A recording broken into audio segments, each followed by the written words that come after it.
La construcción de un imperio. Rusia. 1480, Moscú. Un líder ruso con mucho futuro está desempeñando un poder sin precedentes. Su nombre es Iván III. Durante siglos, sus gentes habían estado dominadas por los conquistadores más brutales de Eurasia, una secta mongol llamada los tártaros. Pero ahora Iván III lo apuesta todo para acabar con ellos. Con un solo movimiento, rompe el pacto vinculante que le unía con los tártaros y declara Rusia suya. En la balanza pende el futuro del pueblo ruso. Si Iván pierde, pierde su vida. Si gana, Rusia será la tierra de los zares. Hola, soy Peter Weller. Hay quienes dicen que la historia de Rusia es una historia de sus grandes ciudades. Lo que pensamos hoy en día de la Rusia actual realmente comenzó en el siglo IX, cuando distintas personas empezaron a unirse en un único clan dominante llamado el Principado de Kiev. El Principado de Kiev era de Ucrania, pero migró aquí, a una zona forestal alrededor de muchos ríos y lagos, y establecieron una pequeña aldea de comercio llamado Novgorod, que significa ciudad nueva. La tradición oral cuenta que la vida en Novgorod era tan caótica y tan enardecida que la gente realmente invitó a un guerrero vikingo llamado Rurik para que viniese del otro lado del Báltico para poner orden. En Novgorod, el Principado de Kiev prosperaba. Tomaron la religión y las tecnologías de construcción de sus vecinos, los bizantinos, para poder construir nuevas ciudades y pueblos a medida que la población iba aumentando. Uno de estos asentamientos, ubicado en el fértil corazón de Rusia occidental, se llamaba Moscú. Moscú, cuya fecha oficial de fundación data de 1147, era un pequeño fuerte de madera junto a un río con el nombre de Moscú, Moscova. A medida que fueron evolucionando sus ciudades, el clan del Principado de Kiev empezó a conocerse como los rusos. Pero sin un único gobernante y una defensa, las ciudades rusas eran los principales objetivos para la invasión de los conquistadores más agresivos de aquella era, los tártaros. 1237, los tártaros atacaron por el río Volga con 120.000 jinetes. Los primeros rusos no estaban a la altura de esta experimentada milicia. Durante casi 24 meses, los tártaros devastaron Rusia. Pero para los gobernantes de Moscú, la invasión fue una oportunidad para pedir un favor a los invasores y reconstruir todo mejor de lo que estaba antes. El auge de Moscú comenzó en el siglo XIV. Políticos inteligentes, astutos y despiadados de parte del gran príncipe de Moscú consiguieron integrarse entre los jefes tártaros y alcanzaron la capacidad de recoger impuestos de otros principados rusos.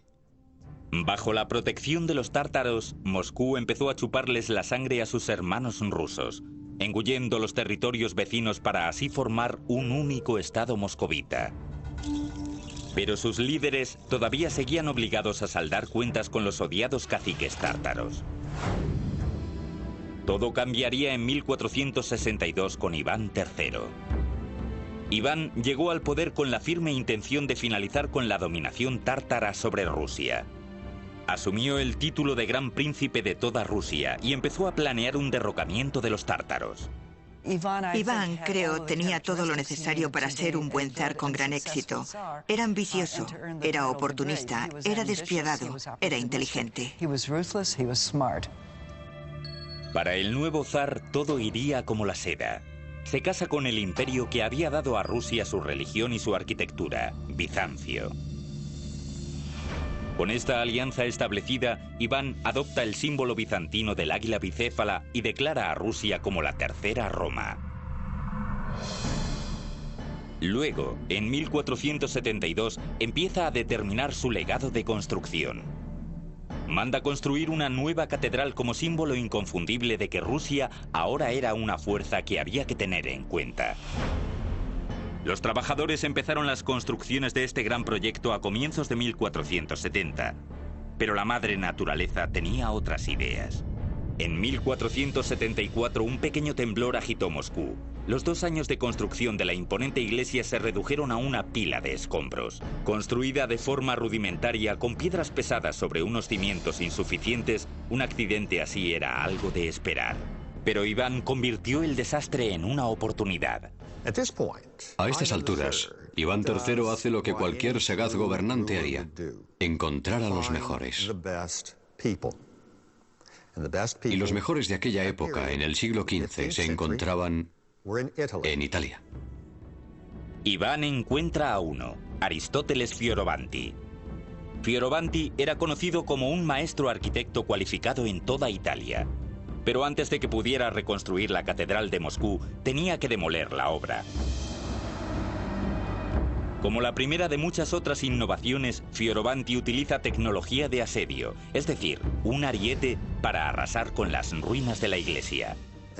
Y aquello impresionó a los moscovitas. El hecho de que él fuera capaz de derribar en 3 semanas algo que a ellos les había llevado meses erigir sin éxito alguno. Fioravanti comenzó entonces con la construcción de la catedral. Hoy se la conoce como la Catedral de la Asunción. Comenzó utilizando las antiguas iglesias rusas de piedra caliza como modelo, pero infundió el estilo de la tecnología de construcción occidental. El resultado revolucionó la arquitectura rusa. Se empieza con los cimientos. En lugar de las zanjas llenas de escombros, que era típico de las construcciones rusas medievales, él limpió la zanja y puso grandes pilotes de roble. Esto suponía una sujeción mucho mejor para el edificio, que no se quebraría ni deformaría, lo cual obligaría a derribarlo si esto sucediera. A partir de ahí, las innovaciones de Fioravanti se extendieron. En lugar de utilizar piezas amontonadas de piedra caliza apenas unidas con argamasa, dispone los bloques de piedra caliza entrelazados, lo que los hace más estables. Ya con los muros acabados, procede a la delicada y peligrosa tarea de la construcción de los grandes techos abovedados. Cuando comienzas la bóveda, el tejado, hay una cantidad enorme de peso que recae sobre esos muros. Así que el tercer elemento que él introdujo fueron los vástagos de unión de hierro. Eran simplemente vástagos de hierro que se insertaban en la construcción y se extendían hasta el nivel de la bóveda, lo que sirve como una forma adicional de soporte. Mantiene unida toda la estructura. Por último, en vez de construir una iglesia de cúpulas y tambores redondos de piedra pesada, introdujo el uso de ladrillos más ligeros y resistentes, enseñando a los nuevos constructores rusos cómo cocer y colocar este nuevo material. Así que desde los pilotes de unión de los muros, a los vástagos de unión, a la estructura superior, Fioravanti utilizó toda una gama de nuevas técnicas, aprendidas en Italia, pero puestas ahora en un contexto de símbolos rusos. La catedral terminada medía 45 metros de altura. Era un edificio deslumbrante e imponente. Con su símbolo de poder en su lugar, Iván ya estaba preparado para retar a los tártaros. Su respuesta es rápida. Reúnen un gran ejército y atacan Moscú. Iván saca a sus propias fuerzas y ambas partes se enfrentan en el río Ugra, a 480 kilómetros al oeste de Moscú. Tras meses de enfrentamiento, finalmente los rusos invaden a los tártaros. Con gran éxito, Iván había derrotado a los opresores que habían subyugado a los rusos durante casi 3 siglos. Y con su legado basado en potentes edificios de ladrillo y piedra, Iván III se convierte en Iván el Grande. En el momento de su muerte en 1505, Iván había creado una Rusia independiente, pero todavía no había creado un imperio. Esta distinción le correspondería a otro Iván, cuya autoridad absoluta y su crueldad inhumana le harían ganarse el título de Iván el Terrible. Al final del reinado de Iván el Grande en 1505, este había conseguido liberar a los rusos de la sumisión ciega a los tártaros y había triplicado el territorio de Moscú. En otras palabras, pasó de tener 24.000 kilómetros cuadrados a tener 72.000 kilómetros cuadrados, lo cual fue todo un logro por sí mismo y le hizo merecer el título de El Grande. Pero los tártaros seguían siendo un problema. Aunque se habían retirado de Moscú, su capital, Kazán, estaba en el camino de la expansión de Rusia hacia el este. Se escogió al nieto de Iván III para liberar a Rusia de los tártaros y convertirla en un imperio, el cual sería conocido como Iván el Terrible.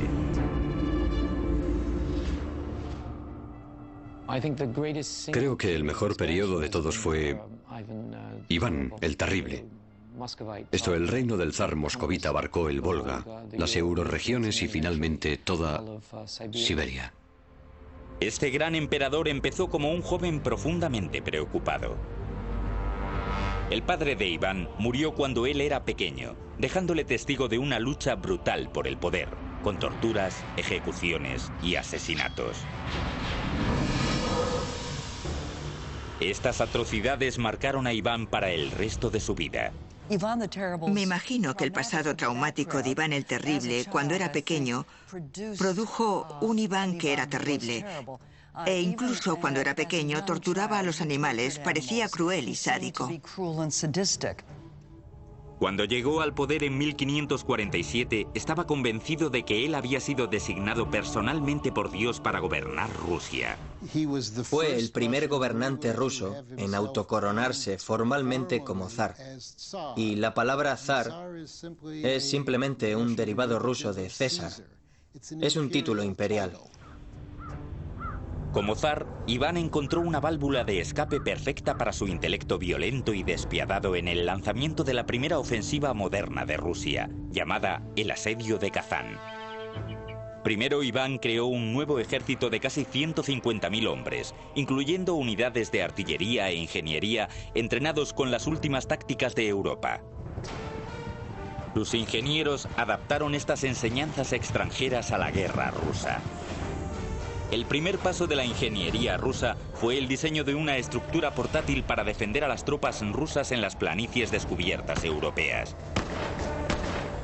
La llamaron el Gulai Gorod. Era realmente una fortaleza móvil. El Gulai Gorod consistía en unas placas de madera.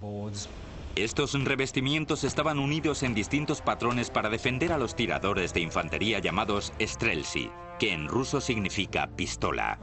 La infantería rusa permanecía detrás o dentro de estas fortalezas móviles y utilizaban pistolas. Utilizaban cañones contra la caballería y otra forma de usarlo contra el lugar asediado, la ciudad, como Kazán. 23 de agosto de 1552. Con su ejército ya reunido y equipado, Iván comienza a luchar abriéndose camino hacia Kazán. Lo hicieron de forma muy ingeniosa. Los rusos avanzaban y rápidamente levantaban las fortalezas prefabricadas de troncos e iban acercándose centímetro a centímetro a Kazán. En otras palabras, estrechando el círculo en torno a la ciudad. Una vez ubicados en las afueras de la ciudad, las tropas de Iván desataron un incesante asalto montados en Gulai Gorods de 9 metros de altura para disparar una descarga de artillería sobre los muros de la fortaleza. Ellos mataron a muchos defensores en las calles de la ciudad usando estas torres móviles. Pero la fortaleza resistía. Así que los generales de Iván ordenaron a un equipo de ingenieros que lo intentaran por el castillo. Idearon un plan temerario para hacer túneles bajo los muros de la fortaleza, depositar minas y hacer saltar por los aires el fuerte. El 30 de septiembre encendieron una mecha que acabaría decidiendo el sangriento destino de Kazán. La fuerza de la explosión paró la batalla en seco. Era la señal para el resto del ejército, y todos los regimientos del ejército zarista comenzaron a la vez el asalto a la fortaleza. Tras 8 días de una sangrienta batalla, Kazán cae. Iván fue el conquistador y Rusia se convirtió en un imperio. Fue una hazaña monumental, porque tomar Kazán significaba que Rusia estaba haciéndose con las antiguas tierras tártaras, con las que había estado endeudada. Y Kazán le dio la oportunidad a Rusia de expandirse realmente como un imperio. Le abrió el camino por el sur hacia el mar Caspio y el mar Negro, y por el este hacia Siberia. En 1555, para conmemorar su victoria, Iván encarga un edificio que se convertiría en el símbolo más emblemático del Imperio ruso. Hoy en día se conoce como la Catedral de San Basilio. La Catedral de la Intercesión, la que conocemos como San Basilio, se basa en la tecnología de las torres de ladrillo que introdujeron los italianos y más tarde adaptaron los rusos. Construida casi en su totalidad en ladrillo, la catedral realmente eran 8 iglesias en una. Fue diseñada con un patrón geométrico en el que cada iglesia rodeaba a la torre central, simbolizando así a los 8 días del asedio de Kazán. En la década de 1580 se añadió el elemento más distintivo de la iglesia. La cúpula con techo de bulbo realmente tiene esa forma, desde su base ensanchada. Se apoya en un cilindro llamado tambor, y desde ese cilindro, desde lo alto de ese cilindro, se ensancha prominentemente, se eleva y acaba en pico. Esa es la cúpula con techo de bulbo. Las cúpulas con forma de bulbo de San Basilio son totalmente únicas. Cada una fue construida con un relieve individual pintada a mano, con planchas de metal apoyadas en un marco de hierro. Si le quitáramos estas planchas de metal, parecería una especie de jaula de pájaros aplastada que le hace tener esta forma ensanchada. El resultado fue una deslumbrante proeza arquitectónica nunca antes vista en Rusia. Hacia 1553, los dominios de Iván eran los más vastos de Europa, y él estaba a la altura de su poder. Pero su paranoia, cada vez mayor, y la fuerte presión sobre la yugular de la nación estaban estrangulando lentamente a su imperio. Emprendió una serie de guerras estúpidas y costosas y arremetía con sadismo contra todo aquel que se opusiera a su poder. Las llamas de la demencia de Iván estaban consumiendo a su propio pueblo. Y nadie estaba a salvo, ni siquiera su propia familia. Otra razón por la que Iván IV era conocido como el Terrible se debe probablemente al final de su reinado, cuando asesinó a su hijo, que estaba tratando de proteger a su mujer embarazada de la rabia de Iván. Iván había pegado con tanta fuerza a la mujer que ésta perdió al niño. Cuando su hijo se enfrentó a él, Iván también la emprendió contra él. Ciego de ira, lo mató al instante. Con un rápido movimiento, Iván había destruido su propia línea de sucesión. En el momento de su muerte en 1584, el imperio estaba patas arriba. Poco después de Iván vino la década que se llamó durante mucho tiempo tiempos de dificultad, una guerra civil combinada con una guerra de intervención extranjera, a lo largo de la cual Moscovia, Rusia, estuvo muy cerca de perder su independencia. Tan solo un siglo después de obtener su independencia, Rusia estaba al borde del desastre. Pero pronto un gigante ruso aparecería en la escena mundial, asombrando a todos con la construcción de una espléndida ciudad en medio de la nada.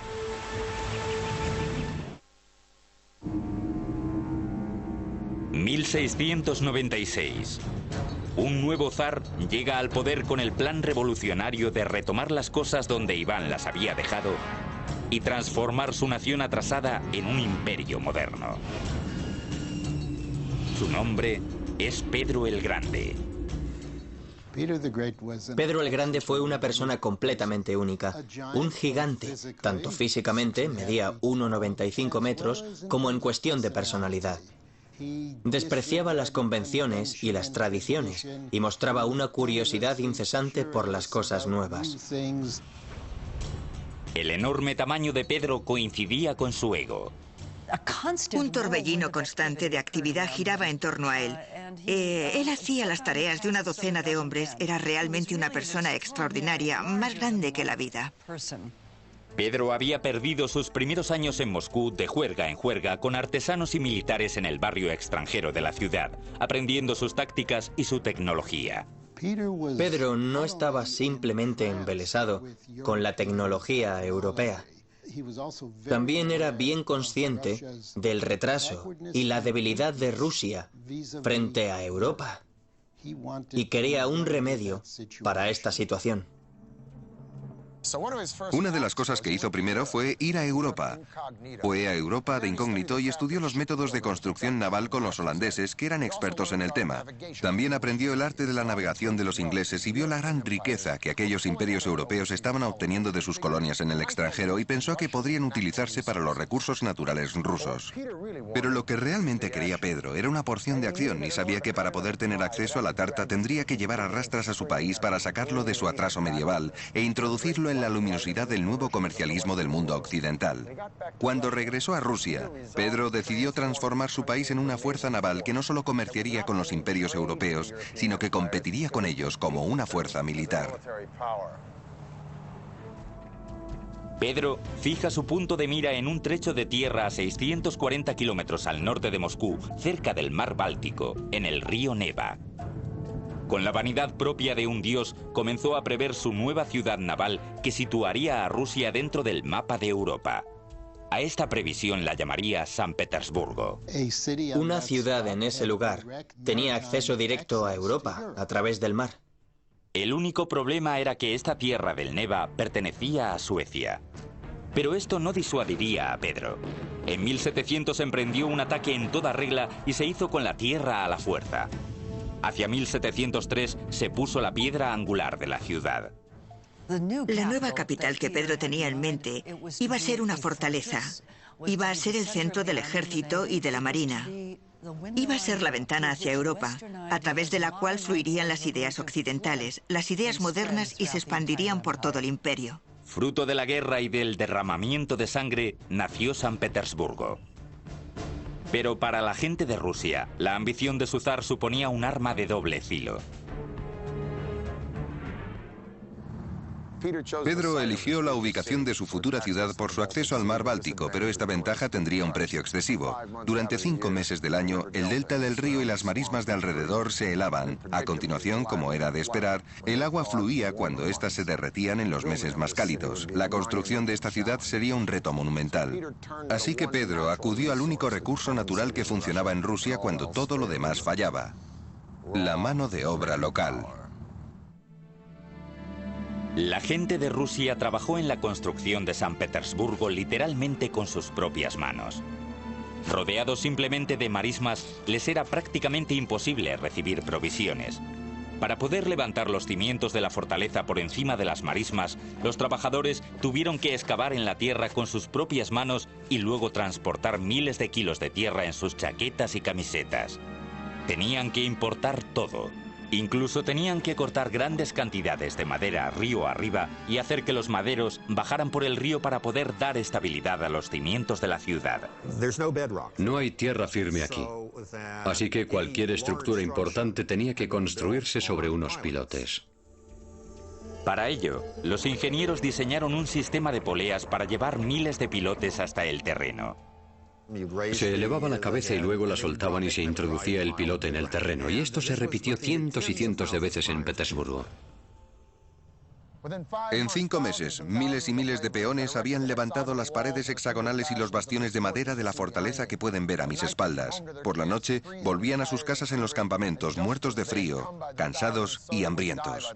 Igual que venían por miles, también morían por miles a causa de enfermedades, de inundaciones y de agotamiento. Hacia 1708 se calcula que murieron en torno a 25.000 peones durante la construcción de la joven ciudad, lo que le hizo portar el sobrenombre de la ciudad de los huesos. No hay ninguna estadística que nos diga exactamente cuánta gente murió antes de que la ciudad se diera por acabada, pero un historiador del siglo XIX dice que hasta aquel momento no había habido ni una sola batalla en los anales de la historia que se hubiera cobrado tantas vidas como el número de trabajadores que fallecieron durante la construcción de San Petersburgo. Para Pedro, estas cifras humanas no eran más que los medios para alcanzar un fin. En 1706 envió su primer buque desde el astillero de la Marina de San Petersburgo. Este era el primer complejo industrial de la ciudad. Albergaba a constructoras navales, fabricantes de cuerdas y velas, fraguas y fundiciones de cañones. Rusia tenía una marina, y su zar, sin ayuda alguna, estaba cambiando la cara del imperio. En 1712, con la rápida eficacia que le caracterizaba, hizo el mayor de todos los cambios. con un sencillo y contundente decreto, declaró San Petersburgo capital de Rusia. En tan solo un instante, la supremacía durante casi 300 años de Moscú en Rusia había desaparecido. Los ciudadanos de Moscú se quedaron atónitos. Muchos rusos reaccionaron ante Pedro como si se tratara de un extraterrestre procedente del espacio. No le entendían. Impuso sus extrañas ideas en su país, usando la fuerza propia de un monarca autocrático y absoluto, que había heredado de sus predecesores, pero que sabía muy bien cómo utilizarla para obtener lo que quería. Su idea de hacer una revolución en Rusia le motivó a lo largo de toda su vida. No había forma alguna de que nada ni nadie pudiera escapar de los efectos de este proceso revolucionario. Pedro no había escatimado en gastos para crear una ciudad partiendo desde cero. Pero hacia 1714 San Petersburgo todavía estaba lejos de ser el centro europeo de poder que él había previsto, y los malos años de Pedro estaban a punto de llegar. Sin su obstinada voluntad, todo el fantástico esfuerzo amenazaba con desmoronarse, dejando a Rusia una vez más al borde del caos.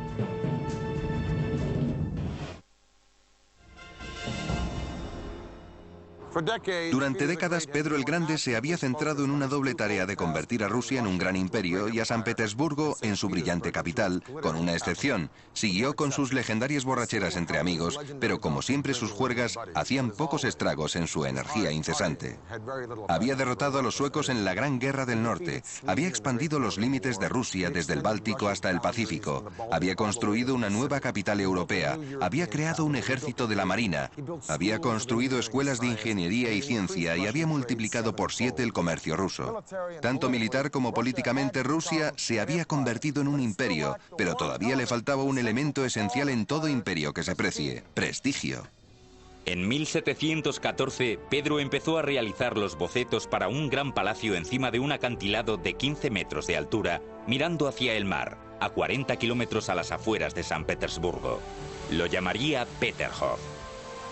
El palacio estaría rodeado de 240 hectáreas de jardines y coronado por una red dorada de fuentes que recorrerían toda la pared del acantilado. Los trabajos del proyecto monumental comenzaron en 1716. Muchos soldados del ejército fueron enviados a la finca para cavar las zanjas que llevarían el agua a través de un sistema de cañerías hasta las fuentes. En 1719, los primeros ingenieros hidráulicos del país comenzaron a trabajar en el complicado sistema. El palacio fue construido en las alturas y las alturas es lo que alimenta el agua. Es esa caída, la gravedad y esa caída era la que hacía que funcionaran realmente las fuentes. Utilizando la pendiente natural del terreno y el agua de los manantiales cercanos, los trabajadores construyeron un sistema de casi 24 metros gracias a la gravedad. El agua se almacenaba en depósitos que estaban en lo alto. En un abrir y cerrar de ojos se soltaba esta agua y caía a través de las cañerías de madera en cascadas de 15 metros hasta el eje de las fuentes. La velocidad del agua acumulaba suficiente fuerza para impulsarla a casi 20 metros por el aire. El resultado era asombroso. Las fuentes eran tan espectaculares que fueron apodadas las Versalles de Rusia. Pero Pedro no tuvo demasiado tiempo para disfrutar de su gran joya. En 1725, tras meterse en el agua helada para salvar a un marinero a punto de ahogarse, el gran Pedro cayó enfermo y murió. A finales de su reinado, Pedro había llevado a Rusia de ser un país aislado y atrasado a ser un imperio de lo más novedoso. Pero el trabajo no estaba aún acabado. La ambiciosa y tenaz esposa del nieto de Pedro sería quien completaría la transformación de San Petersburgo, que pasó de ser un fuerte naval a ser la resplandeciente capital que conocemos hoy. Su nombre era Catalina la Grande. Catalina llega al poder en el año 1762, derrocando a su marido, que había sido emperador ruso durante tan solo 6 meses. Y ella pudo fácilmente derrocarle. Una vez en el poder, Catalina retomó las cosas donde las había dejado Pedro: transformar Rusia en una potencia mundial.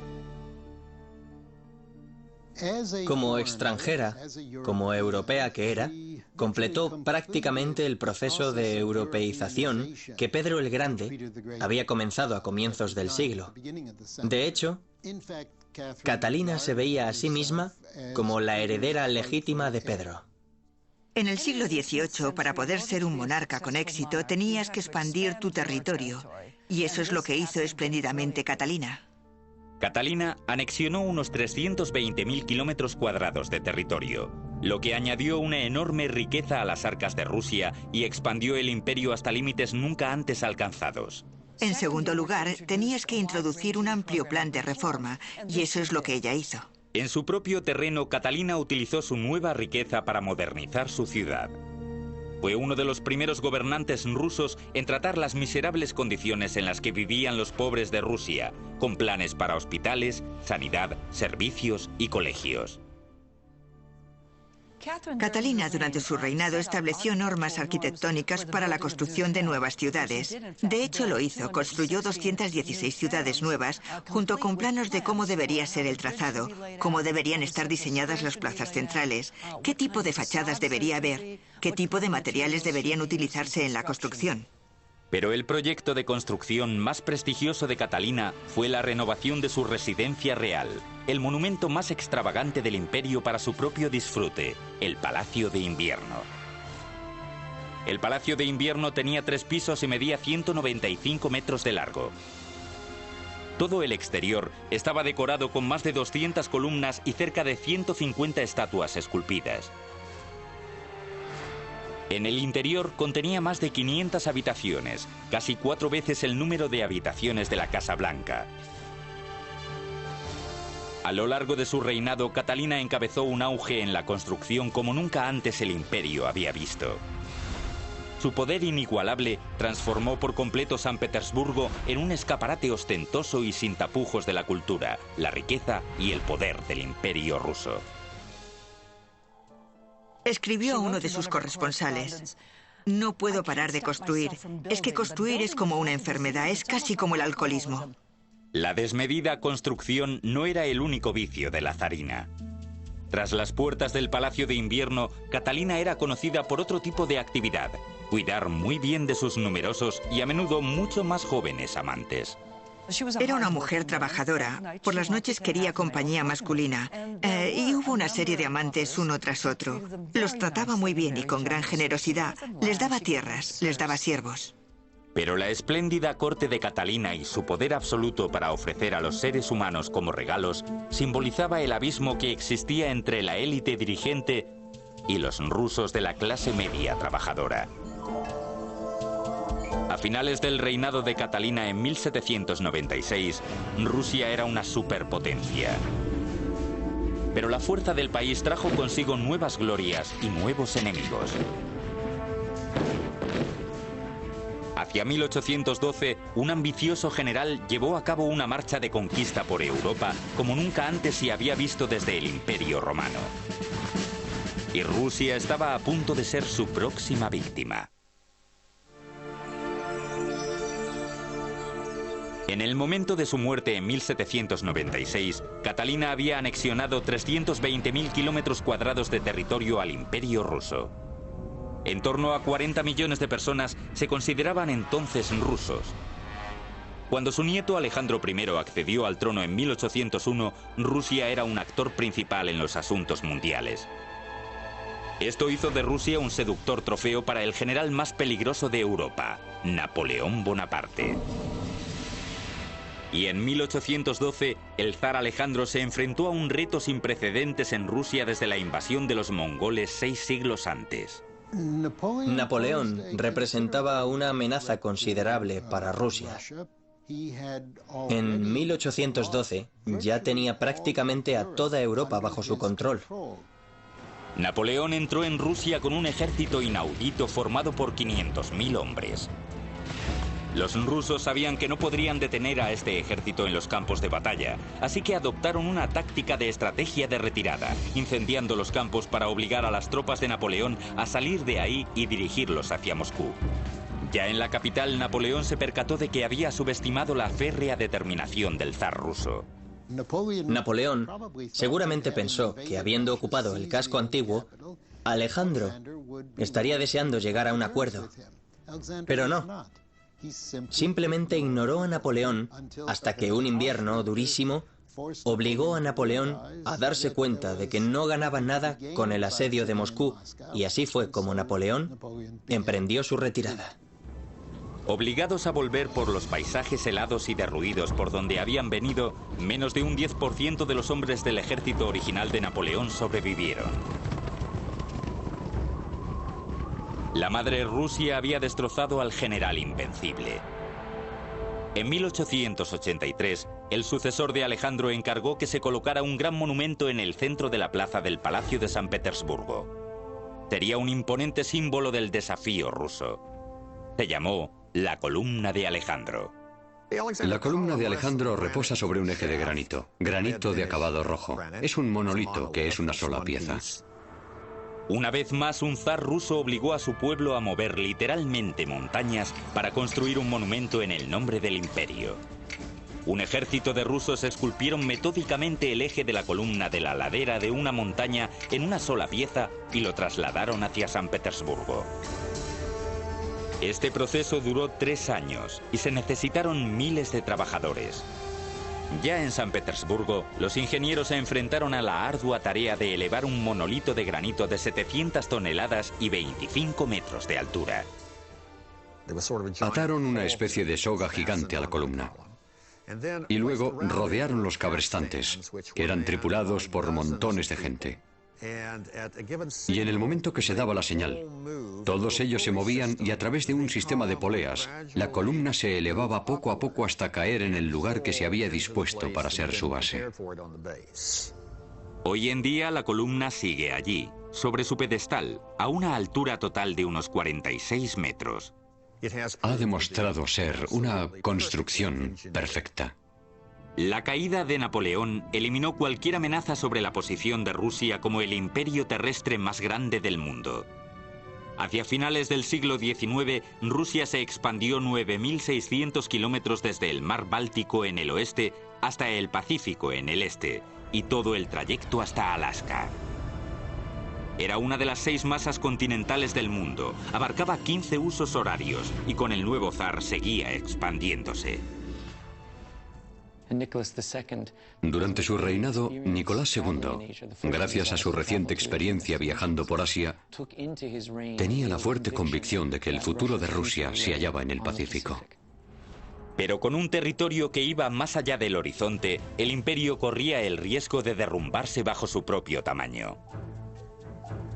Los ingenieros de Rusia llevaron a cabo una solución del mismo alcance que el propio imperio. Construyeron el ferrocarril transiberiano. Aquellos que promovieron la construcción de lo que sería el ferrocarril más largo de la época de 1890 tenían en mente objetivos tanto económicos como políticos. Quedaba abierto el Extremo Oriente para las exportaciones rusas. Al mismo tiempo, se establecía el poder ruso en el Extremo Oriente. El 31 de mayo de 1891 se colocó la primera pieza del ferrocarril que abarcaría una distancia de 9.230 kilómetros, el equivalente a atravesar el territorio de Estados Unidos 2 veces. Fue un proyecto de ingeniería a una escala sin precedentes. La pregunta de cómo se construyó el ferrocarril es sinceramente algo sobrecogedor.